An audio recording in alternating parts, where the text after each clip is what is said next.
दोस्तों नमस्कार, स्वागत है आपका बड़ी खबर बड़े खुशे में। दोस्तों, भारत पाकिस्तान युद्ध के बीच हमने देखा कि जब हम आतंकवाद के खिलाफ लड़ाई लड़ रहे थे, ऐसे में पाकिस्तान की फौज ने आतंकवादियों का साथ दिया और हमारी सेना जो आतंकवादियों पर प्रहार कर रही थी उसके ऊपर प्रहार करने की कोशिश की। हालांकि सभी कोशिशों को नाकाम कर दिया गया, लेकिन भारत में पहली बार यह देखने में आया कि तुर्की ने खुलेआम पाकिस्तान का साथ दिया। पाकिस्तान का साथ देने का मतलब है आतंकवादियों का साथ देना। लेकिन अब तुर्की ने जिस तरह से पाकिस्तान को खुलकर साथ दिया, उसके राष्ट्रपति ने तो सीधा कह दिया कि हम पाकिस्तान के साथ हैं। अब राष्ट्रपति एर्दोगन के इस बयान के बाद बिल्कुल साफ हो गया है कि हमने तो उसको दवाई दी थी, उसने हमारे लिए गोला और गोली दी, और यह कहा जा रहा है कि लगभग 1 लाख ड्रोन उसने जो है पाकिस्तान को दिए। ये ड्रोन भारत के विरुद्ध इस्तेमाल हुए। अब भारत की बारी है कि वो पाकिस्तान के साथ साथ अब तुर्की को भी सबक सिखाने में लग गया है। पहली कोशिश हो गई है भारतीयों की तरफ से, भारत के व्यापारियों की तरफ से, भारत के नागरिकों की तरफ से, और उसके कारण तुर्की एक ही हफ्ते में घुटनों पर आ गया है। और अब वो एक्स पर पोस्ट लिख रहे हैं, वहां के लोग ये कह रहे हैं कि साहब टूर वहां पर कैंसिल मत करो। आपको मैंने पिछली वीडियो में भी बताया था कि तुर्की को किस तरह से भारत से पंगा लेना महंगा पड़ गया है। और अब हालत यह है कि भारत ने, अभी तो भारत के नागरिकों ने पहल करी है, सरकार की तरफ से अभी इसका खाका तैयार किया जा रहा है कि हम तुर्की को किस किस तरह से झटके दे सकते हैं। ये तो निश्चित है कि भारत अपने पाकिस्तान के और उसके मददगारों को छोड़ने वाला नहीं है। मोदी जी ने और विदेश मंत्रालय ने बिल्कुल ये साफ साफ कर दिया है। हालांकि पत्रकारों की वार्ता से जब विदेश मंत्रालय के सचिव को पूछा गया कि इस पर क्या एक्शन होने वाला है, क्योंकि तुर्की को हमने अभी तक मित्र देशों में रखा है और वो हमारे साथ ऐसा कर रहा है, तो विदेश मंत्रालय ने बिल्कुल साफ कर दिया कि इसको लेकर अभी हाई लेवल की बातें चल रही हैं। और जब सारी चीजें खुलकर के सामने आएंगी, यानी एनालिसिस हो रहा है कि तुर्की ने क्या क्या मदद की है, कैसे कैसे साथ दिया है, उसके बाद भारत सरकार अपना एक्शन लेगी, लेकिन लेगी जरूर। इस बीच भारतीयों ने बॉयकॉट तुर्की का जो अभियान चलाया है, उसका 1 हफ्ते के अंदर रिजल्ट यह है कि अरबों रुपए का नुकसान तुर्की को हो गया है। वो बताएं जरा कि जब पाकिस्तान के भेजे हुए आतंकवादी भारत में आकर 26 निर्दोष लोगों को मारते हैं, तो क्या आपके दिल में यह कतई जरूर नहीं आया कि हम पाकिस्तान का विरोध करें? आपने कहीं से देखा कि कोई बॉलीवुड का गैंग सामने खड़ा हुआ हो और उसने कहा हो पाकिस्तान मुर्दाबाद? हम पाकिस्तान के द्वारा जो आतंकवादी भेजे गए हैं, उनके द्वारा पाले पोसे हैं, उसने भेजा, हम उसका विरोध करते हैं? उत्तर है नहीं। और जब तुर्की उनके पीछे लगा है, अब यह क्लियर हो गया कि तुर्की ने उनको बम दिए, हथियार दिए, पैसा दिया, ड्रोन दिया। तो आप देखिए, मैं आपको पहली वीडियो में बता चुका हूं कि भारत के जो बॉलीवुड के कलाकार हैं, खासतौर पे खान गैंग, वो तो तुर्की से इतना प्यार है कि वहां जाकर शूट करते हैं, वहां के लोगों को भारत में बुलाते हैं। उनकी तरफ से कोई बयान नहीं आया। ये बॉलीवुड का खान गैंग, इनको आगे आना चाहिए था और कहना चाहिए था आज के बाद हम तुर्की में कोई अपनी फिल्म की शूटिंग नहीं करेंगे, हम वहां कोई फिल्म रिलीज नहीं करेंगे, क्योंकि तुर्की ने आतंकवादियों को पालने पोसने वाले लोगों की मदद की है। तुर्की ने भारत के ऊपर हमला करने के लिए पाकिस्तान को ड्रोन दिए हैं। आप सोचिए, जो कश्मीर में मरे हैं, क्या वो केवल हिंदू हैं? उसमें मुस्लिम भी हैं। बता रहे थे ना, सारा ये जो उनका इकोसिस्टम है बता रहा था, एक मुसलमान भी मारा गया है साहब, घोड़े वाला भी मारा गया। इतना ही नहीं, पुंछ सेक्टर में पाकिस्तान के जवानों के साथ, यानी सेना के साथ मिलकर जो आतंकवादियों ने गोलाबारी की है, उसमें निर्दोष लोग 45 के करीब मारे गए हैं, उसमें मुस्लिम भी हैं। उनके घरों तक को तोड़ दिया गया है। और ये कैसे हुआ?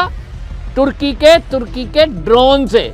इसका मतलब तुर्की भी पाकिस्तान के आतंकवादियों के साथ है।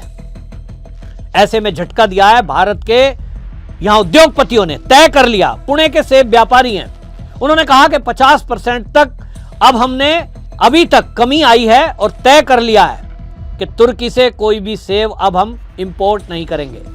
हम हिमाचल का सेब लाएंगे, हिमाचल का सेब बेचेंगे, लोगों को समझाएंगे, तुर्की का सेब आना नहीं है। तो समझ लीजिए 1200 करोड़ का झटका पुणे के, यानी महाराष्ट्र के सेब के व्यापारियों ने दे दिया है। दूसरी तरफ गुजरात के टूर ऑपरेटरों ने बड़ा ऐलान कर दिया। उन्होंने कहा कि हम जो है कोई भी टूर हमारी तरफ से हम ले जाने वाले नहीं हैं। तुर्की के टूर पर कोई जाना चाहता हो, हम उनको सजेस्ट कर रहे हैं तुर्की की जगह कहां कहां जा सकते हैं। तुर्की नहीं जाएंगे। अरबों रुपए का नुकसान इससे होने वाला है। तीसरा झटका दिया है भारत में राजस्थान और उदयपुर के जो मार्बल प्रोसेसर कमेटी के अध्यक्ष हैं कपिल सुराना, उन्होंने बता दिया कि देखिए जो उदयपुर है वो एशिया की सबसे बड़ी निर्यात कंपनी है पत्थर की। आप देखते हैं राजस्थान का पत्थर पूरी दुनिया में फेमस है। और उन्होंने कहा कि हम इसमें 70% जो ये पत्थर है ये तुर्की से मंगाते थे, जिसकी मात्रा 14 से लेकर 18 लाख टन आयात होता था।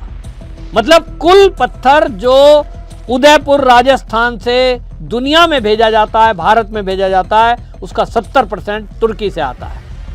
और अब जब उदयपुर के ये मार्बल कंपनियों ने तय कर लिया, राजस्थान की मार्बल कंपनियों ने, कि हम तुर्की से अब पत्थर नहीं मंगाएंगे, तो मतलब आप समझ लीजिए तुर्की अब कंगाल होने वाला है। मेरी बात नोट कर लीजिए। तो एक बड़ा झटका ये भारतीयों ने दिया है। हर भारतीय को ये प्रण करना चाहिए कि हम दुनिया में कहीं भी चले जाएंगे पर तुर्की घूमने नहीं जाएंगे। कुछ भी कर लेंगे लेकिन तुर्की का सामान नहीं खरीदेंगे। आप सबके पास फोन है, गूगल करिए और लिखिए उस पर तुर्की से भारत में कौन कौन सा सामान आयात होता है, भारत में कौन कौन सी कंपनियां उसकी काम करती हैं, और उसको बॉयकॉट करिए। ये हर सनातनी, हर भारतीय, हर राष्ट्रवादी व्यक्ति की जिम्मेदारी है कि हमारी देश की सेना के ऊपर आप सोचिए कि वो ड्रोन से हमले कर रहा है, वो मिसाइल छोड़ रहा है और उसको पैसा और पावर उसकी सपोर्ट कर रहा है। बैकअप प्लान सारा का सारा तुर्की ने दिया। इसका मतलब तुर्की की मंशा बिल्कुल साफ है कि भारत को विनाश कर दो, भारत के सैनिकों पे प्रहार करो। पाकिस्तान के आतंकवादियों के साथ, उनकी सेना के साथ तुर्की खड़ा है। तब ऐसे में मैंने पहले भी कहा है और फिर दोहरा देता हूं, वो व्यक्ति राष्ट्रद्रोही है जो तुर्की का सामान खरीदे, जो तुर्की घूमने जाए, जो तुर्की वालों से संबंध रखे।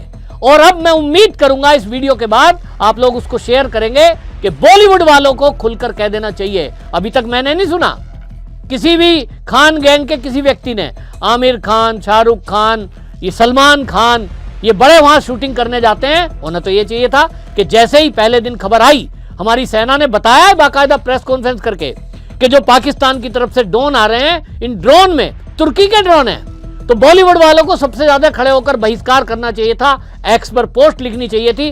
पोस्टर लेके खड़े होते हैं ना, ये कहते हैं कि हम जो है विरोध करते हैं इजराइल का, और उसको कोई आतंकवादी बताता है, कोई कुछ करता है। तो इनको पोस्टर लेके खड़े होना चाहिए था बॉलीवुड वालों को, और कहना चाहिए था बॉयकॉट पाकिस्तान, बॉयकॉट तुर्की। क्यों? क्योंकि इन्होंने हमारे भारत के निर्दोष लोगों की हत्या की है, इन्होंने हमारे सैनिकों का सीना छलनी किया है। 45 ये जो आदमी मारे गए हैं कुल मिलाकर भारत के, चाहे वो सिविलियन है वहां पे आपके उरी सेक्टर में, और चाहे ये मारे गए हैं सेना में, इसी अब जो ऑपरेशन हुआ है सिंदूर। अब आप सोचिए 26 आतंकवादियों ने एक झटके में जब मारे हैं, उनको धर्म पूछकर मारा, उसके बाद यहाँ जो है पुंछ सेक्टर में मार दिए, फिर उसके बाद सेना की लड़ाई में आमने सामने की गोलीबारी में मारे गए। तो आए दिन आतंकवादी भेजता है। और ऐसे में अगर तुर्की का राष्ट्रपति ये कहता है कि हम तो पाकिस्तान के साथ हैं, और ये हिस्ट्री है, आज नहीं पहले से, किस लिए भाई? अब देखते हैं मोदी जी को अगर सद्बुद्धि आई होगी, उनको समझ में आया होगा कि आपने जिन लोगों को पाला पोसा, जिनको आप वैक्सीन दे रहे थे, जिनको आप भूकंप में मदद कर रहे थे डॉक्टर भेजकर और दवाइयां भेजकर, उन्होंने पीठ में खंजर घोंपने का काम किया है। कितना भी कर लो, ये आतंकवाद को पालने पोसने वाले, वो आतंक के पालने पोसने वाले जिनको दिख रहा है कि ये भारत पे अटैक कर रहे हैं, ये सब मिलकर के चाहते हैं। और अब तो हमने ये देख ही लिया है, 22 अप्रैल के आतंकी अटैक के बाद बिल्कुल क्लियर हो गया कि भारत के साथ ना तो अमेरिका खड़ा दिखाई देता है, ना हमें तुर्की खड़ा दिखाई देता है, और ना हमें कोई और देश खड़ा होता है। अपनी लड़ाई खुद लड़नी पड़ती है, और ये हर लड़ाई की बात है। तो भारत को और भारतीयों को एकजुट होकर अपने देश के दुश्मनों पर प्रहार करना होगा, और जो इनकी भाषा बोलता है उसका भी बायकॉट करना होगा। और जैसा मैंने कहा बॉलीवुड गैंग, उसका भी ध्यान रखना होगा। उनकी कोई मूवी अब देखने वाले नहीं है। बॉयकॉट तुर्की के साथ साथ बॉयकॉट बॉलीवुड भी चले, ऐसी कोई मूवी भारत में नहीं चलेगी जो तुर्की में जहां जिसकी फिल्म की शूटिंग होगी। आपकी इस मुद्दे पर क्या राय है, कमेंट में जरूर लिखिए। वीडियो को शेयर जरूर करिए और अपनी तरफ से भी लोगों को ये कहिए कि तुर्की का पूरी तरह से बहिष्कार तब तक करना है जब तक वो भिखारी ना बन जाए।